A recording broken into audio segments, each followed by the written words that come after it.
अस्सलाम वालेकुम नाजरीन, मैं हूं अब्दुल रज़ाक खट्टी। गिलगित बल्तिस्तान के इंतखाबात हो चुके और तकरीबन उसके नताइज भी आ चुके हैं।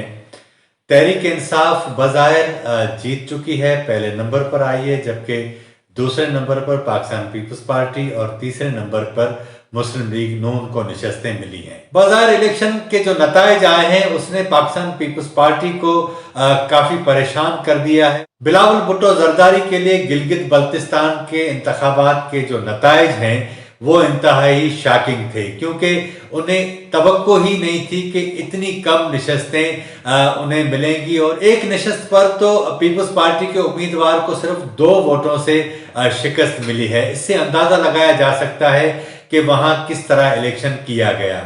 और ये वो वाहिद इलेक्शन था जिसमें पाबंदी के बावजूद वजीर आजम इमरान खान भी गिलगित बल्तिस्तान गए, उन्होंने वहां ऐलानात किए। उसके बाद मुराद सईद गए, उन्होंने भी बड़ी गर्मजोश जो है वो तकारीर की। और इसी तरह अली अमीन गंडापुर भी इलेक्शन कैंपेन में मुसलसल गिलगित बल्तिस्तान के अंदर मौजूद रहे।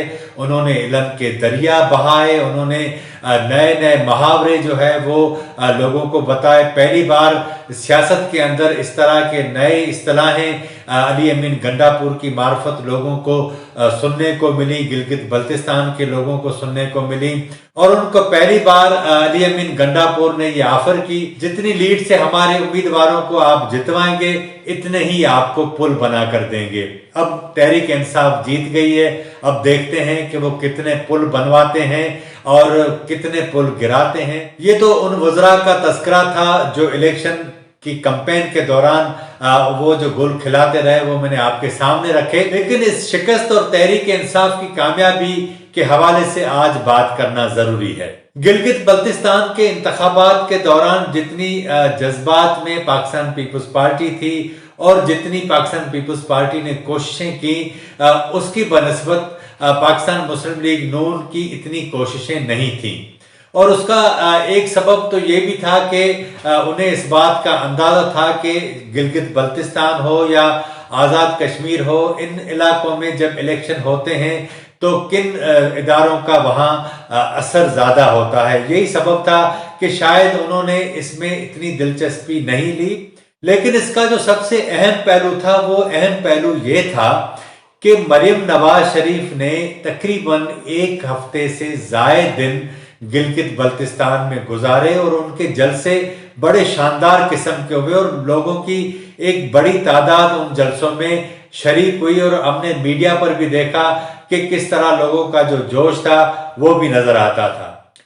एक सियासी कारकुन की निगाह से अगर कोई गिलगित बल्तिस्तान के इंतखाबात का जायजा ले तो एक बात वाज़ेह होती है, और वो बात यह है कि पहली बार पाकिस्तान के उन इदारों के खिलाफ वहां खुलकर बातें हुई। मियां नवाज शरीफ के ऑडियो पैगाम जलसों के अंदर लोगों को सुनाए गए, जिसमें वही नैरेटिव था जो पीडीएम के दीगर जलसों के अंदर मरियम नवाज बयान करती हैं या मियां नवाज शरीफ बयान करते हैं।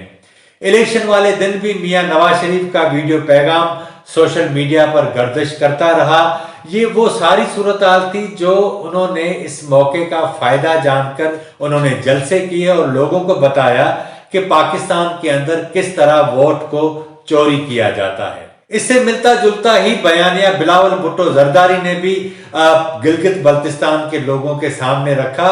ये पहली बार था कि गिलगित बल्तिस्तान के दौरे पर जब बिलावल भुट्टो जरदारी गए थे, लोगों से मिले और उन लोगों से उनकी मुलाकातें हुई जो जुल्फ़िकार अली भुट्टो के दौर के उम्र रसीदा लोग थे या खवातीन थी। पहली बार पीपल्स पार्टी ने एक खवातीन को टिकट दी ताकि वो इलेक्शन के अंदर कॉन्टेस्ट कर सके। और खुलकर बिलावल भुट्टो जरदारी ने भी अपना बयानिया लोगों को बताया और उन्होंने वाज़ेह तौर पर कहा कि वोट का जो तहफ़्फ़ुज़ है वही हमें करना है, जमहूरियत को हमें बचाना है। इसी तरह JUI के मौलाना अब्दुल गफूर हैदरी भी मुख्तलिफ हलकों में गए, उन्होंने भी वही बात की जो मियां नवाज शरीफ, मरियम नवाज शरीफ और बिलावल भुट्टो जरदारी करते रहे। अभी तक गिलगित बल्तिस्तान की इलेक्शन कमीशन ने वोटों की तादाद को वाज़ेह तौर पर जारी नहीं किया। उन्होंने ये भी नहीं बताया कि कौन सी जमात ने कितने वोट लिए हैं। लेकिन एक बात का आप अंदाजा जरूर कर लीजिएगा, जब ये रिपोर्ट आएगी तो पीडीएम की ये जो तीनों बड़ी जमातें हैं, यानी पाकिस्तान मुस्लिम लीग नून, पाकिस्तान पीपुल्स पार्टी और जेयूआई की जानिब से जितने वोट लिए गए होंगे, तहरीक इंसाफ को जितने वोट मिले हैं वो उनसे ज्यादा वोट होंगे। तो इसका मकसद ये है कि लोगों ने इनके बयानिए को कबूल किया और उनको अहमियत दी। ये अलग बात है कि एक तरफ आप हुकूमत में हो, आप देने की पोजीशन में हो, आप अरबों रुपए के ऐलानात करने की पोजीशन में हो, तो जाहिर है कि लोगों के मुफादात आपके साथ जुड़ जाते हैं और पाकिस्तान में इलेक्शन का यही एक अंदाज है और यही एक सबब है। आजाद उम्मीदवारों की एक बड़ी अक्सरियत कामयाब होकर आई है और उनकी हिमायत के बगैर तहरीक इंसाफ गिलगित बल्तिस्तान के अंदर अपनी हुकूमत नहीं बना सकेगी। दूसरा पहलू, 2018 के इंतखाबात में ये बात तय हो गई थी कि इन इंतखाबात के नतीजे में तहरीक इंसाफ एक बड़ी अक्सरियत लेकर हुकूमत बनाएगी। लेकिन बाद में हमने देखा कि जब तक आजाद उम्मीदवारों ने अपना कंधा इस हुकूमत को नहीं दिया, तब तक तहरीक इंसाफ इक़्तिदार के मसनद पर नहीं बैठ सकी।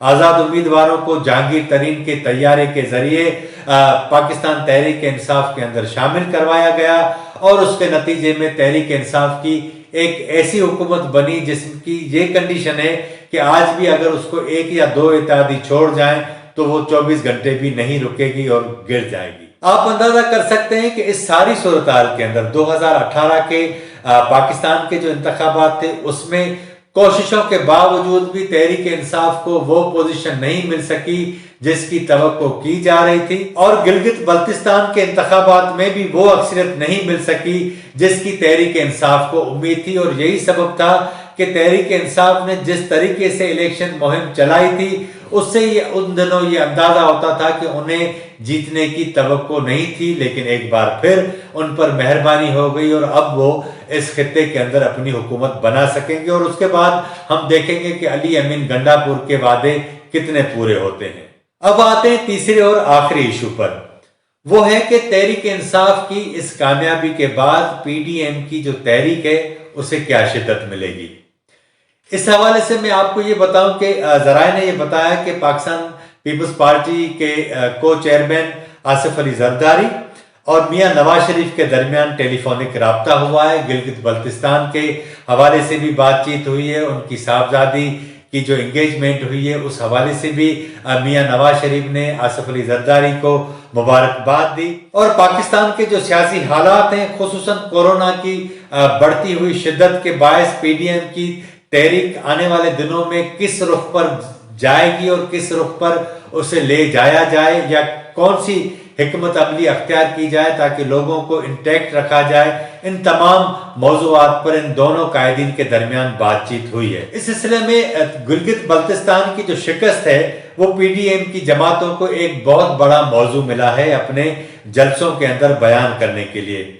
उनका जो खदशा था वो एक बार फिर दुरुस्त साबित हुआ और वो जो कहते थे कि वोट चोरी होता है, वोट का तहफ़्फ़ुज़ हो नहीं सकता, वही बात वहां साबित भी हुई और अब वो इसी नुक्ते को अपने जलसों के अंदर दोबारा उसी शिद्दत के साथ अवाम के सामने पेश करेंगे।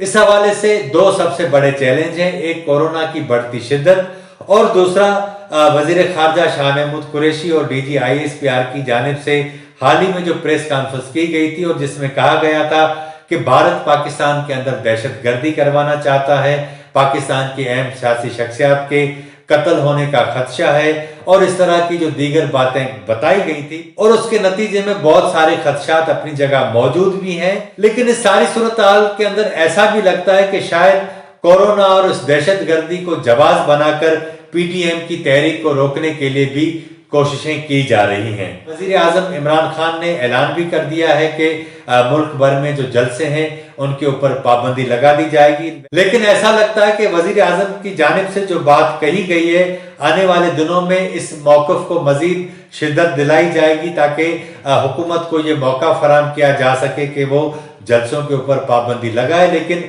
पाकिस्तान के अंदर ऐसे हालात नहीं, आइन अपनी जगह सलामत है, तो वजीर आजम को ये अख्तियार तो है ही नहीं कि वो जलसों के ऊपर पाबंदी लगाएं। उन्होंने जो बात कही है कि हम कहते हैं कि अपोजिशन भी ये जलसे न करे, उनकी ये बात एज ए दरखास्त के तौर पर तो सामने आई है, लेकिन आने वाले दिनों में इस बात को कोई हुक्म की शक्ल मिले, इस बात का इम्कान नहीं है।